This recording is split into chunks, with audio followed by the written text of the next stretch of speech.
Out of Control, Chapter 35. Back at Middle Tennessee in the fall of that year, Jesse was doomed from day one. His friend Blaine had also enrolled. The gunpowder and the fire were now in the same keg. The very first night they were there, they got beer and went driving around. They spotted Tommy's car on campus and pulled up to it. Tommy was Becky's brother. He had a boxer's nose, which he liked to pick. He played dumb and lived down to that, but Tommy was curious and always wanted to know what was going on. He did his own thing. Unfortunately for Tommy, that mostly involved attempting to follow his father's footsteps as an alcoholic. Jesse never knew him to have a job. "Does anyone like wine?" came a voice through the open window of Tommy's car. It was Tommy's friend Haley. Haley was really shy around girls, and it had been the first thing he had said all night. "I like wine," Jesse butted in as he poked his head in the window. He and Blaine and Tommy and Haley and the two girls partied right there in the middle of campus. A police officer on foot saw them and came up. "All right, just whatever you do, don't drive." They could have been arrested for underage drinking, for drinking on campus, for open beverages in a car, even for drunk driving since the keys were in the ignition and someone was in the driver's seat. A couple hours later, Blaine started his car and put it in reverse. Bam! The same lady police officer that had talked to them earlier hit his windshield with her nightstick. Jesse spent his first night back at school in jail. Being the funny guy he was by now, he made quite an entrance to his first class on Wednesday, the one he had missed that Monday. "I'm sorry I couldn't make class on Monday. I was in jail." The evening after Jesse got out of jail, he ran into the girls that Tommy and his friend had been talking to the night before. Two of the girls were named Sissy, and he would kiss both of them at one time or another. One of the sissies and the other girl were freshmen, and they were very rural. The other sissy was more of a somewhat cocky, hippie punk with a boyish side, a sort of personality that intimidated, not attracted Jesse. But you know, she was a girl, and she was kind of hot in her own way. Jesse hung out with them that first week and would visit Sissy at her dorm. Toward the end of the week, he called Stephanie. She seemed a little distracted. In the background, he could hear her sister talking. Yeah, he was sitting in the lobby talking to a freshman about what kind of beer they liked. Kat knew that he could hear her, and he knew she was talking about him. He was sad and didn't call Stephanie very often after that. He was too embarrassed. He was below her, and he knew it. That he knew. But he didn't know that he had gotten her kicked out of her dorm, and that he had hurt her badly, and that she loved him anyway. But Jesse was hitting new lows. Jesse's roommate that year was a wiry judo guy who shaved his head and had a goatee. He had an identical twin on another floor. Somehow, even though they were twins, Burton must have gotten the worst of it, and the two twins literally hated each other. Burton had that barely cross-eyed look that made him look a little intriguing and a little crazy, and wavy brown hair before he shaved it all off. Burton was proud of his intelligence, among other things. He wore glasses to look scholarly. His brother never wore his. He tried to be intellectual, but he wasn't. He pretended he was a lethal black belt. He wasn't. But Burton quickly saw what Jesse was like. Somehow, before things started going downhill even faster, Jesse ended up getting on the hall council and interdorm. He even signed up for and went to the Tennessee Collegiate Legislature in Gallatin. He was probably the biggest loser who ever went there. While he was there, he hung out with a couple of girls and a guy. He hung close to the one girl because she was friends with the other one, who Jesse had a crush on. Jennifer was a pretty girl with dark curls and pretty brown eyes. She was friendly and easy to talk to and was originally from Massachusetts. That was all Jesse needed to know. And she seemed to like Jesse. The night before the last session, they all hung out, drinking quite a bit, and Jennifer ended up with someone else. Jesse would see Jennifer and her husband years later at a restaurant where he was working. He would tell her that he had a crush on her. "I thought you had a crush on Melanie." Melanie was the name of the organizer. Was it also the name of the other girl from that night? He didn't think so. No matter. Nope, I had a crush on you. At TCL, Jesse managed to speak out against lie detectors and to speak on several other subjects. Their delegation had decided to vote in block, showing solidarity and being more powerful that way. But the guy they wanted to elect as their leader was a pompous buffoon. Jesse had met him the previous night. Jesse's friend who sat with him in the back was so hungover that he could not hold his head up in order to hear what they were voting on. So maybe Jesse was not the biggest loser ever to go there, after all. He asked Jesse to tell him who to vote for and what to vote for. Jesse told him to vote for the other guy. Therefore, two of the 18 delegates from Middle Tennessee broke rank, thanks to Jesse. Before Jesse quit school again, he was working on a paper for geography and culture class. He was writing about the Troubles, Ireland in the 20th century. Jesse was fascinated and deeply moved by the history of Ireland in modern times. He came to the conclusion that it was not at all a religious conflict. It was a conflict of money and prejudice, hate and evil that comes with power. This was his favorite class and the last one he stopped attending. There was a girl in the class named Mackenzie Merritt. She was everything Jesse was not. She was so sweet. She was so pretty, but she was with it, mature and somewhat preppy. She was thin, and her short, feathered brown hair and clothes were always perfect. She had beautiful green eyes. Jesse sat next to Mackenzie, and they talked every day. Mackenzie was so completely out of Jesse's league, it floored him, but she was nice to everyone and always maintained her class and softness. He made his feelings clear, but she never stopped being sweet to him. She had a boyfriend, of course, but it didn't matter. If he was the last boy alive, he still would have been below her, and it was painfully obvious to him. In her perfect way, she acted as though it would be different if she didn't have a boyfriend. But that was just her kindness talking. There was an increasing distance between Jesse's ideals and his reality, and it was starting to take a toll. And Jesse continued to live on the far side of the spectrum. If he couldn't get where he wanted to be, he would go where he deserved to be. He finished the paper in notes, but never typed it up. All he had left from that class was a song. Ireland.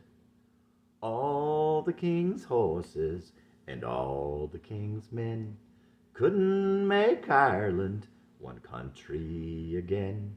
And all the queen's dollars and all of her cents couldn't build Ulster a great enough fence. The terrible beauty of William Yeats' pen, the children remember the death of the men. Even Kelly Green dyed crimson red in the end. Couldn't make Ireland one country again. Where will it all end, Ireland? When will the death end, Ireland? King, your horses and men must come out.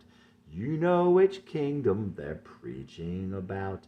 The orange and righteous preachers with blood on their hands give God's country back to his children again. All the king's horses and all the king's men couldn't make Ireland one country again. What price loyalty from oppressors who hate our children, not yours, a small price to pay.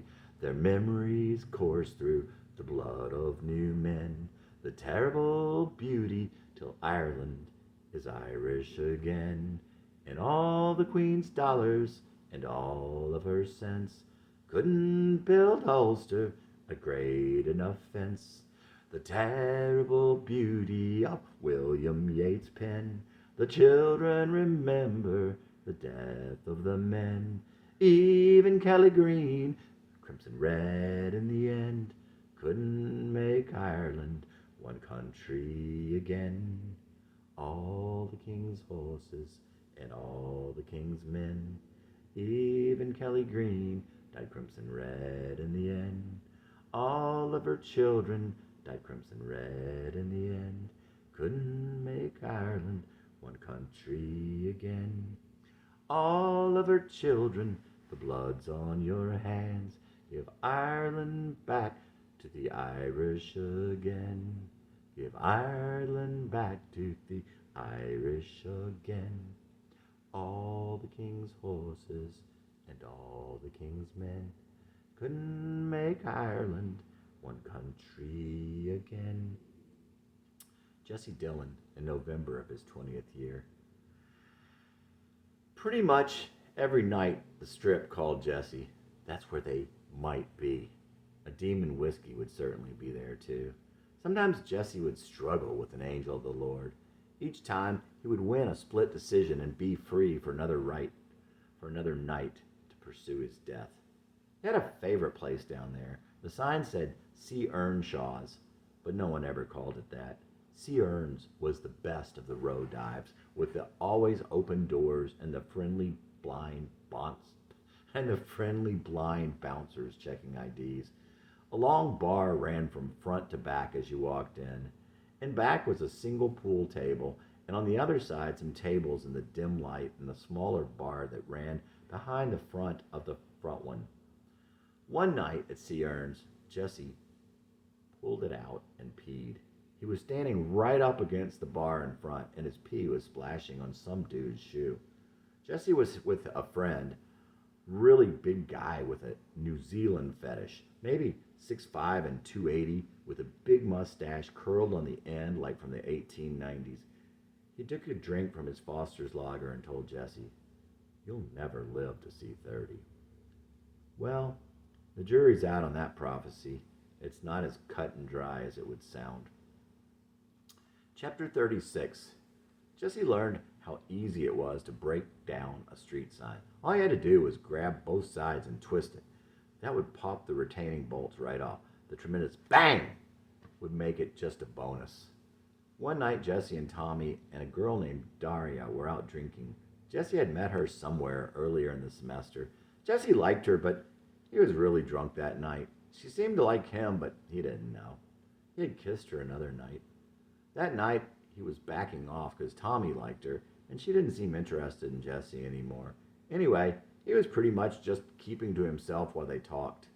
On the way downtown, Jesse was in the back seat to let Tommy chat with her.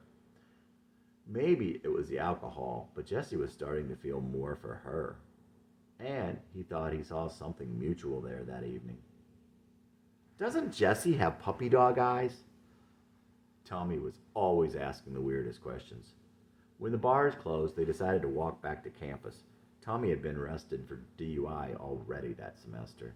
Jesse lagged behind them as they walked back to campus, and he broke off a stop sign. He ran up and showed it to them, and then dropped it on the grass. But Daria wanted to keep it. "I want it." Tommy picked it up. Not a good idea, Jesse thought, and he walked a little ahead of them.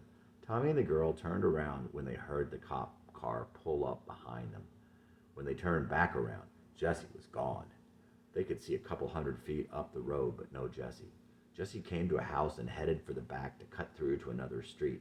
He came to a fence in the dark backyard and started over it.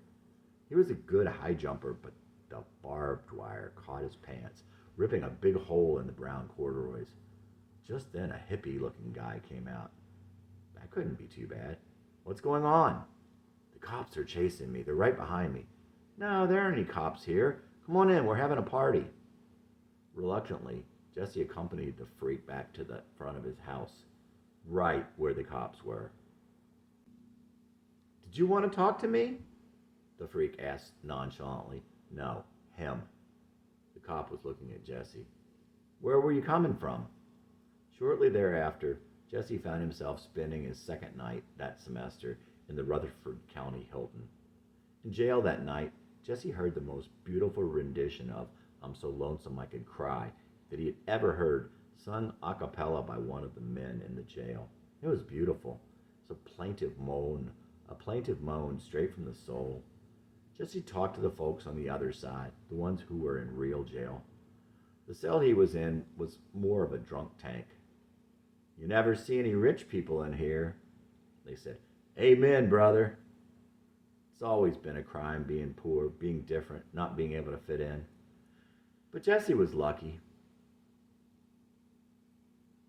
He would get to walk out in the morning.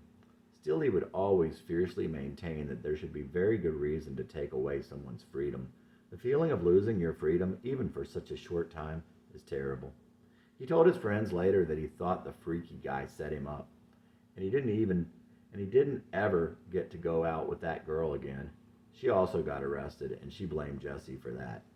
One day, Blaine and Jesse went to a pizza place to eat. Jesse saw a beautiful local girl that he had seen in the bars before. He smiled at her whenever she looked over. A few nights later, she walked into the bar he was sitting in. Jesse was sitting next to Middle Tennessee's star basketball player at the time. She walked right past the ball player, over to the stool next to Jesse, sat down, grabbed him around the neck, and started making out with him. After I saw your smile, I just had to kiss you. After she walked away, Jesse's still sitting there. The ball player got up, shook Jesse's hand, and said, "I don't know what you have, but you are the man." Tommy's sister called Jesse in his dorm room one day. "I have a friend who wants to meet you. She's a senior in high school." "Why would she want to meet me?" "She saw your picture and thinks you're really cute." Jesse and Becky made plans for the two of them to come up to Jesse's dorm room that evening. Jesse invited his roommate Burton. Somehow, it turned into strip poker, probably Burton's idea. After a while, they decided to stop. The girl took Jesse into the hall and they started kissing. After a couple minutes, she stopped and looked at Jesse seriously. "I have to tell you something. I'm sorry I lied to you. I'm not 17. "Oh, wow. Becky told me to tell you I was 17. Jesse thought for a minute. She was so cute and sweet. They started kissing again. They would not kiss again after that, but Jesse would hang out with Becky and the young girl over the summer. She was from California and seemed kind of lonely and precocious. She was like the little sister he never had. Of course, in some ways, she was probably older than Jesse emotionally. Sometime later, Jesse would see one of the runners from his first semester on the track team floor, a big guy they called Corky, in the elevator at their dorm. It was just the two of them in the elevator. Corky had pretty much picked on Jesse the entire time he was on the track floor. He was a tall, big, blonde, clean-cut looking guy. He was something of a wise guy and a bully. To some extent, though, Jesse had mostly just been the wrong person in the wrong place back then. "I heard you were with a really young girl the other night." "Shut up, dorky," he said angrily and forcefully. Corky didn't say another word. Tommy would come over to their dorm room often. He loved to ask Burton questions, appealing to his keen intellect. You'd have to hear Tommy and Burton's accents to really get these, but a couple of the discourses went like this. "Burton, who has a bigger vocabulary, you or Jesse?" "The only two words in Jesse's vocabulary are sea-urns and poon pie."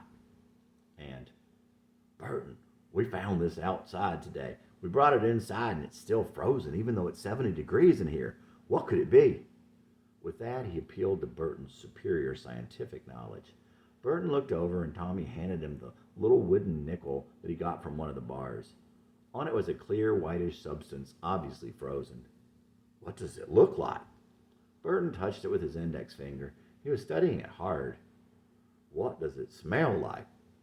"Frozen cum." Tommy and Jesse burst out laughing like the immature children they were. Burton just handed it back to him. Tommy'd help himself to the beer in the fridge whenever he was over. One night, when it was just Jesse and Blaine filled an empty with pee, which was normal practice for them anyway when they were drunker and lazier than usual. But that night, he screwed the top back on tight and set the special beer in the very front, knowing that Tommy would come in at some point and drink it. Sure enough, the next afternoon, Tommy came in, threw himself down on the bunk, grabbed the bottle, and plopped down. Evil set in, and Jesse could hardly keep from laughing as Tommy swallowed half of it in one swig. His face twisted, and he had a hard time even asking, "What is this?" "It's Blaine's." Tommy jumped up and ran out into the stairwell and gagged for 5 minutes. Jesse, meanwhile, started thinking about the possibility that he was going down. Tommy came back in. "Don't tell anyone." Tommy's look was murderous. "I'm sorry, man. Just don't tell anyone." And that was that. One night, Jesse and Blaine were walking back to the dorm from the parking lot. Blaine saw Burton's car and said, "Let's let all the air out of his tires." Jesse thought that sounded kind of funny and not too destructive. All right. Jesse removed the cap and pushed in the air pan in one of the front tires. His tire was about half empty when Blaine came over and stabbed it with a big knife. Oh, man, that's not cool. Blaine had already slashed the other three. They walked to the dorm. Later, Burton came in and turned on the light and started asking Jesse about it. Jesse continued to feign deep sleep as Burton pushed and prodded him. "You don't swallow when you're asleep, so talk to me." Nothing doing. He didn't know if that was true or not, didn't care. The next day, Burton asked if he had done it. He asked if he and Blaine had done it. Jesse made it clear that he had not. That was enough that he asked Blaine if he had done it.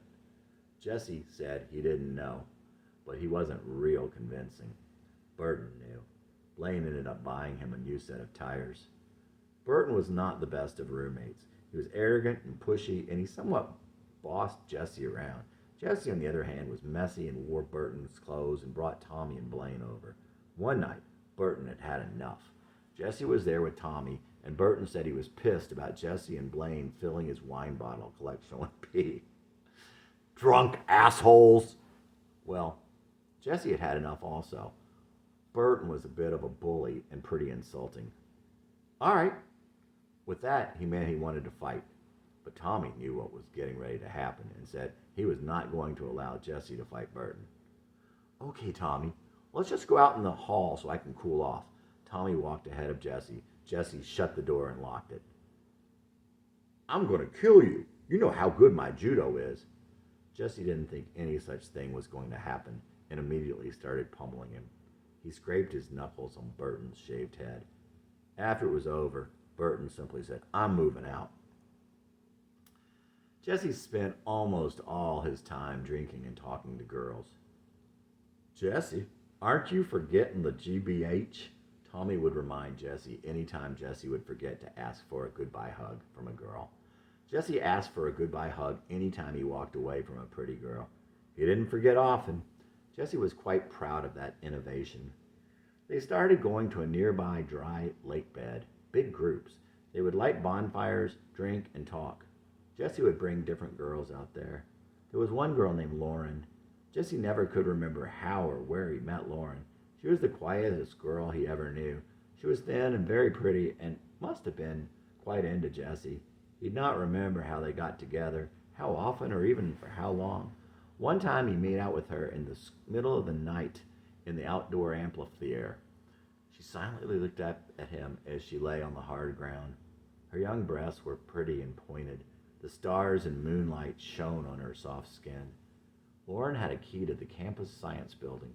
Once, in the middle of the night, they snuck in and made out in one of the classrooms. Another time, they made out on the ground at a party. There must be some sort of rule against that, because people came up and started harassing them. The same thing happened at a party later that fall. It was a Halloween party at a campus. It was a Halloween party at a house off campus where a bunch of gay people lived. Like so many other things from that time, Jesse would never remember how he got invited or who else was there, but shortly after he got there, he saw Marie. There was a space between them, and most of it was on her side, but they were glad to see each other in spite of it all. After they went in, Marie took Jesse to one of the bedrooms. Jesse was lost as ever with Marie, but when he didn't talk, it didn't show. "You're lucky because I'm really horny. This won't ever happen again." Jesse didn't quite see how he was lucky being her scratching post. Oh well, he thought. It was something to do, and he still liked being with her. But it was strange, like she didn't have any control. She didn't want to do it, but she was anyway. After a while, they went outside because it was hot in the house.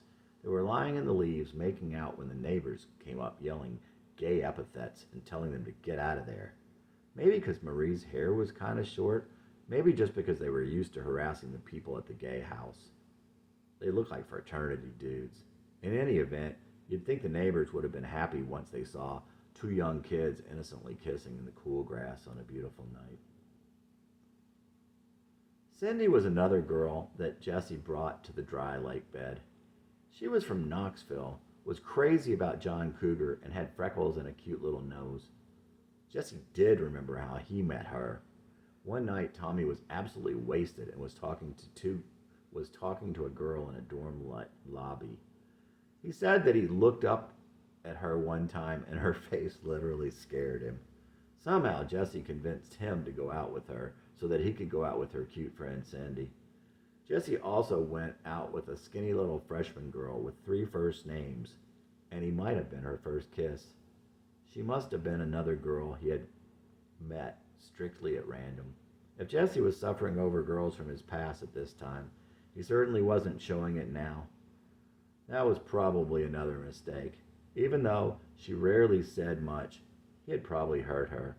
One night, he got a little too frisky, and she never wanted anything to do with him after that. Teddy bear. Seems I'm just a teddy bear for the girls to play. They just want to hold me, then throw my love away. I remind them of their childhood in some uncertain way, when they played with teddy bears, long since gone away. They tell me about their broken hearts, while with my own they play. They cry and lie, then say goodbye, and smile and go away.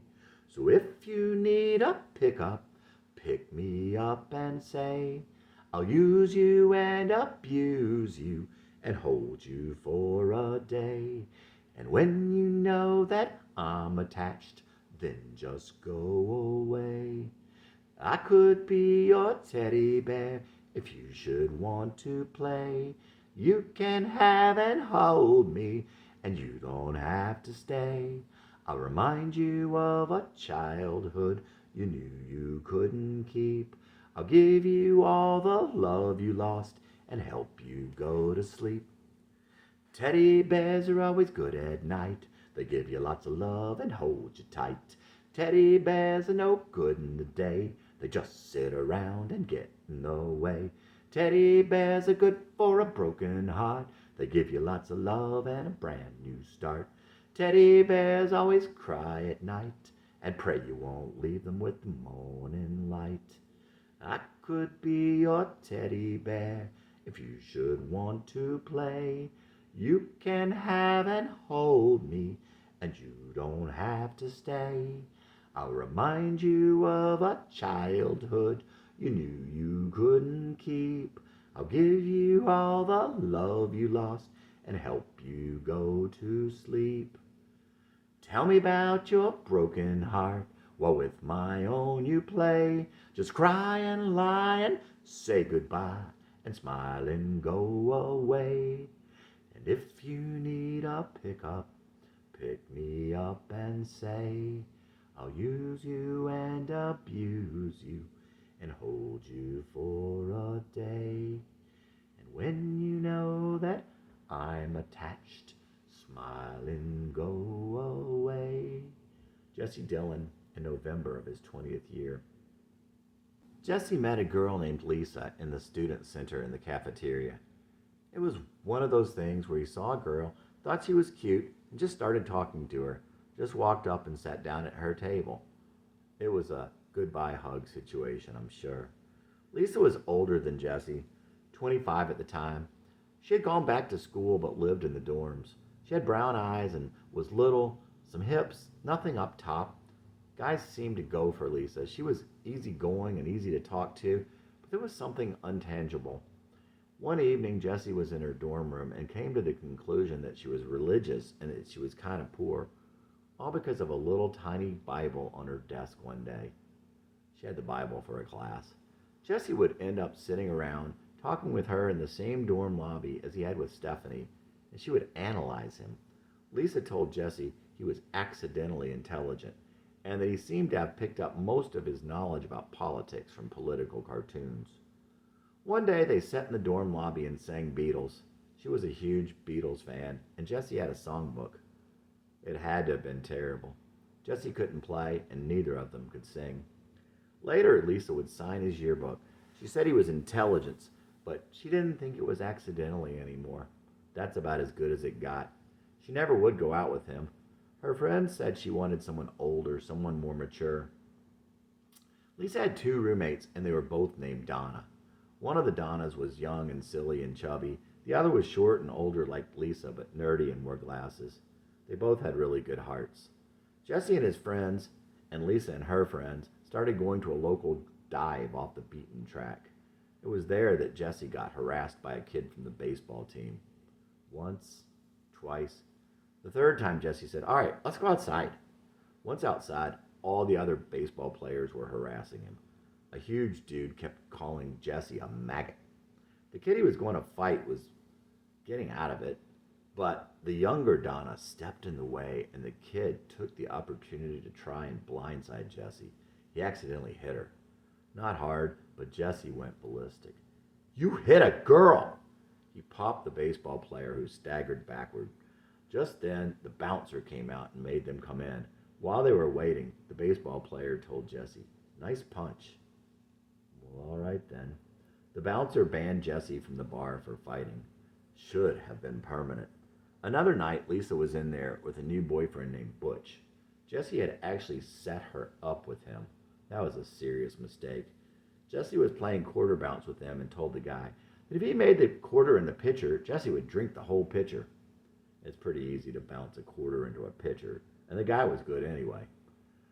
The joke could have been on the other guy because Jesse wanted a free pitcher, but the joke was on Jesse. Butch wanted Jesse drunk and gone and looking like a fool. Shortly thereafter, Jesse wanted to go out the back door. He had been in the bathroom and didn't want to walk by those two again. But in his drunken state, he thought he could slam it open. The next thing you know, Jesse was on his knees and elbows on the ground, looking down at the door. He ran for it.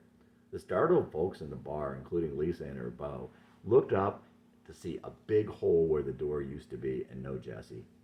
Tommy later saw the manager, and he told him that he'd filed Jesse. Tommy later saw the manager, and he told him that he'd file charges unless Jesse brought him another door. Tommy ended up finding an old door, and the two of them carried it over to the bar for them to use as a replacement. Doubtfully, of course, it fit. Toward the end of the year, Becky introduced Jesse to another girl. This one was an exchange student from Denmark named Annie. Annie was a cute pixie doll, a little short girl with a turned-up nose and natural Scandinavian platinum blonde hair. She would say things to him in what English she knew, like, "What does this mean?" as she traced his palm with her finger, and, "I don't know why I like you." The latter was to the chagrin of one of her friends, who thought that was rude. Mind you, this was the girl who once said of Jesse and Blaine, "I wouldn't be seen with those two at a dog show." But Jesse liked to hear anyone say they liked him, even if they said they didn't know why. You'd have to have been where he had been to understand. She also taught all of them "Jeg was Danish for I love you. One night, they were at a party and playing a drinking game. The girl who made the comment about the dog show spoke a little Swedish. The two Scandinavian languages were similar enough that they could understand each other. The question came to Annie, who was at Jesse's side. "How old were you when you first had sex?" Annie turned to her friend for help. "How do you say 14? There was much laughter, and all eyes were on Annie and Jesse. Later, some guy was harassing Jesse, presumably over that incident. "All right, come on outside then." Murfreesboro was getting awfully rednecky. The guy refused. Later, Jesse would find that this guy would also go out with the girlfriend of the Kurt who owed him money. Maybe she had been going out with him at the time. In any event, he would also lie to her about Jesse and tell her that he beat Jesse up. What are the odds? How did it come to be? Jesse didn't even know this guy's name, had never seen him before, and then Jesse would run into her later and she would tell him about these things. He tried to explain, but she wouldn't believe him. Fortunately, he didn't really care at the time. The final time Jesse saw Annie, he was sneaking her up the stairs in his dorm, right as an RA was coming down. That was probably good for Jesse. He certainly would have lost his virginity then. One night at Searns, Jesse watched as a cute girl named Annie talked with a bunch of friends. A A couple nights later, he saw her again at the same bar. Jesse smiled, and she smiled back at him. She was so cute, even sweeter looking than he remembered. Jesse walked over to the booth. Her friends looked up, but he kept his gaze on Annie. "Can I sit with you?" She glanced at her friends. They didn't seem to have a real problem with it. Sure. They sat together with her friends in the little booth. Jesse entertained her with crazy stories, and she seemed to like him. It was near the end of the night, and Jesse was drunk, but he asked for her number.